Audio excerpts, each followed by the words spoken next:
मिलेंगे, स्ट्रोक के पेशेंट मिलेंगे, स्पाइनल कॉर्ड इंजरीज के पेशेंट्स मिलेंगे जो कि माजूर हैं, या बहुत सारे ऐसे स्पेशल बच्चे हैं जिनको हमने क्या टर्म दे दिए, अल्लाह वाले लोग, और हमने उनका ट्रीटमेंट क्या कर दिया है, छोड़ दिया। क्या वहां फिजियोथेरेपी का रोल नहीं है? Don't you think so? वहां पे सिर्फ फिजियोथेरेपी का ही रोल है। क्या आप नहीं चाहते वो लोग भी अपनी ही लाइफ इसी तरह नॉर्मल गुजार सकें जिस तरह हम गुजारते हैं, या जिस तरह बाहर स्पेशल लोग अपनी लाइफ नॉर्मल गुजारते हैं? आप सब लोगों से मैं एक सवाल पूछूं, स्पेशली फ्रॉम माय स्टूडेंट्स, क्या आप समझते हैं कि यहाँ पे एक पत्ता भी अल्लाह ताला की मर्जी के बगैर हिल सकता है?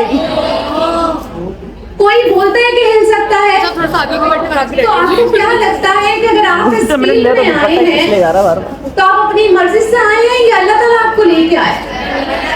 कौन लेके आया आपको? You are the chosen people in the field of physiotherapy. You are the blessed people. Chosen people are always blessed people, and blessed people have responsibility to learn, to educate, to treat the patient, and to create the awareness of physiotherapy among community in Pakistan.